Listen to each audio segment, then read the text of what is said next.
कभी सोचा है कि एक छोटा सा अपमान इतना गहरा हो सकता है कि एक 5 साल का बच्चा अपना महल, अपना सब कुछ छोड़कर जंगल चला जाए और फिर अपनी जिद से, सिर्फ अपनी जिद से पूरे ब्रह्मांड को झुका दे। आज हम उसी बच्चे ध्रुव की कहानी में उतरेंगे जो आगे चलकर आसमान का सबसे अटल, सबसे रोशन सितारा बना।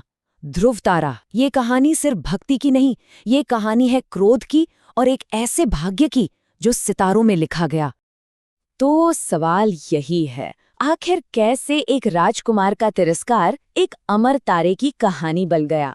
एक बच्चे के संकल्प में इतनी ताकत कहाँ से आई कि उसने आसमान में ही अपनी जगह बना ली? चलिए इस असाधारण सफर को शुरू से समझते हैं। कहानी में आगे बढ़ने से पहले ये जानना जरूरी है कि ध्रुव की मंजिल क्या थी। ध्रुव तारा यानी पोल स्टार, ये सिर्फ कोई आम तारा नहीं है, ये आसमान में स्थिरता का, ठहराव का प्रतीक है। सोचिए, जब सारे ग्रह, सारे नक्षत्र, सब कुछ घूम रहा होता है, तब ये एक तारा अपनी जगह पर अटल रहता है। हमेशा सदियों से भटकने वालों को रास्ता दिखाने वाला यही वो अचल पद था जिसे ध्रुव ने अपनी तपस्या से हासिल किया था। तो चलिए कहानी की शुरुआत करते हैं।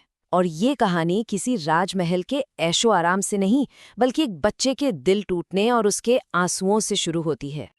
कहानी के केंद्र में है राजा उत्तानपाद और उनकी 2 रानियां।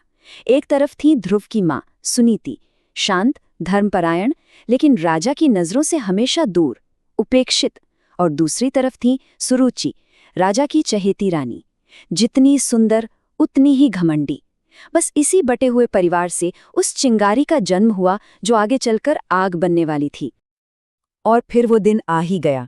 5 साल का ध्रुव खेलता कूदता अपने पिता राजा उत्तानपाद की गोद में बैठने दौड़ा, लेकिन वो बैठ पाता इससे पहले ही उसकी सौतेली माँ सुरुचि ने उसे झिड़क दिया। उसके शब्द किसी जहर से कम नहीं थे। उसने कहा, राजा की गोद में बैठने का हक तुम्हें नहीं है। अगर बैठना ही है तो जाकर भगवान नारायण की गोद में बैठो। बस यही वो पल था, यही वो अपमान था जिसने इतिहास की दिशा ही बदल दी। अपमान की आग में जलता हुआ वो छोटा सा बच्चा महल से निकल पड़ा। अब वो एक ऐसे सफर पर था जिसकी मंजिल जमीन पर थी ही नहीं, उसकी मंजिल तो आसमान में थी। एक ऐसा संकल्प जिसकी गूंज तीनों लोगों में सुनाई देने वाली थी। माँ से हिम्मत लेकर ध्रुव जंगल की ओर चल पड़ा। और जानते हैं वहां उसे कौन मिला? देवर्षि नारद। नारद ने उस बच्चे की आंखों में वो असाधारण संकल्प देख लिया था। वो समझ गए कि ये कोई आम बालक नहीं है। उन्होंने ही ध्रुव को मधुवन जाकर ओम नमो भगवते वासुदेवाय मंत्र के साथ एक पैर पर खड़े होकर कठोर तप करने का रास्ता दिखाया। और ध्रुव ने ठीक वैसा ही किया। जरा सोचकर देखिए, एक 5 साल का बच्चा बिना कुछ खाए पिए, बिना हिले डुले एक पैर पर खड़ा तप कर रहा है। उसकी साधना में इतनी शक्ति थी, इतनी ऊर्जा थी कि धरती कांपने लगी। स्वर्ग में बैठे देवता तक घबरा गए कि आखिर ये कौन है जिसकी तपस्या से पूरे ब्रह्मांड का संतुलन बिगड़ रहा है। कहते हैं ना, जब एक भक्त की पुकार इतनी सच्ची हो तो भगवान को आना ही पड़ता है। ध्रुव की उस अटूट तपस्या का फल देने के लिए स्वयं भगवान विष्णु उसके सामने प्रकट हुए। भगवान विष्णु ने उस नन्हे तपस्वी को देखा और मुस्कुराए। उन्होंने कहा कि तुम्हारी भक्ति ने मुझे जीत लिया है। तुम वो मांग रहे हो जो आज तक किसी को नहीं मिला, पर मैं तुम्हें दूंगा। और उन्होंने वरदान दिया कि तुम आकाश में ध्रुव नक्षत्र बनोगे, एक ऐसा अटल तारा जिसके चारों ओर सप्तऋषि, सारे ग्रह, सारे नक्षत्र परिक्रमा करेंगे। जब तक ये सृष्टि रहेगी तुम चमकते रहोगे। अब सोचिए, जो बच्चा आंसू बहाते हुए महल से निकला था, वो अब भगवान का आशीर्वाद लेकर वापस आया। वो अब सिर्फ एक राजकुमार नहीं था, वो स्वयं नारायण का प्रतिष्ठित एक भावी सम्राट था। उसके पिता ने पछतावे के आंसुओं से उसका स्वागत किया और उसे अपना उत्तराधिकारी बना दिया। ध्रुव एक बहुत न्यायप्रिय राजा बना। सालों तक उसने प्रजा की सेवा की। लेकिन कहानी यहाँ खत्म नहीं हुई। जिंदगी को उसकी एक और परीक्षा लेनी थी, और इस बार ये परीक्षा भक्ति की नहीं, बल्कि एक राजा के क्रोध और प्रतिशोध की थी। और फिर एक बहुत दुखद घटना हुई। विडंबना देखिए, ध्रुव का वही सौतेला भाई उत्तम, जिसकी मां की वजह से उसे अपमान सहना पड़ा था, हिमालय में शिकार करते हुए एक यक्ष के हाथों मारा गया। भाई की मौत की खबर सुनते ही राजा ध्रुव के अंदर बदले की आग भड़क उठी।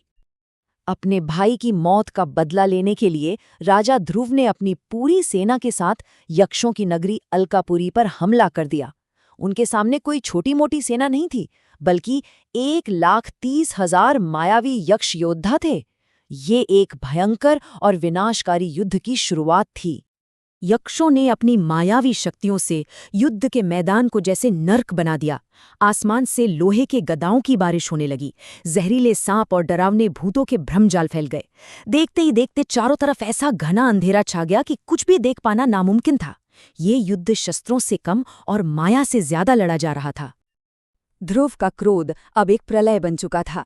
वो एक के बाद एक हजारों यक्षों का नाश करने लगे। जब ऐसा लगा कि वो पूरी यक्ष जाति को ही खत्म कर देंगे, तब उनके दादा और यक्षों के राजा कुबेर खुद सामने आए। उन्होंने ध्रुव को रोका। अब ध्रुव के सामने एक आखिरी चुनाव था, एक राजा का प्रतिशोध या एक भक्त का धर्म, क्रोध या क्षमा। और ध्रुव ने क्षमा को चुना। क्रोध पर विजय पाने के बाद ध्रुव का ये सांसारिक सफर अपने अंतिम पड़ाव पर आ पहुंचा। अब समय आ गया था उस वरदान के सच होने का जिसके लिए उसने बचपन में इतनी कठोर तपस्या की थी। देखिए जरा इस असाधारण जीवन के सफर को। 5 साल की उम्र में तपस्या, फिर एक महान राजा के तौर पर राज्याभिषेक, फिर यक्षों से विनाशकारी युद्ध और उसके बाद 36,000 सालों का लंबा शांतिपूर्ण और न्याय से भरा शासन। जब सारे कर्तव्य पूरे हो गए तो अंत में वो दिन आया जब एक दिव्य विमान उन्हें लेने आया और वो सदैव अपने उस पद पर चले गए जो आज भी आसमान में अटल है, ध्रुव तारा। ध्रुव की कहानी सिर्फ एक पौराणिक कथा नहीं है, ये हमें सिखाती है कि सच्चा संकल्प, एक अटूट जिद किसी भी मंजिल को हासिल कर सकती है। ध्रुव ने तो आसमान में अपना अटल सितारा पा लिया। अब सोचने वाली बात यह है कि हम सब की जिंदगी में वो कौन सा सिद्धांत है, वो कौन सी जिद है जो हमारा अपना ध्रुव तारा है। वो क्या चीज है जो हमें हर मुश्किल में, हर अंधेरे में रास्ता दिखाती है।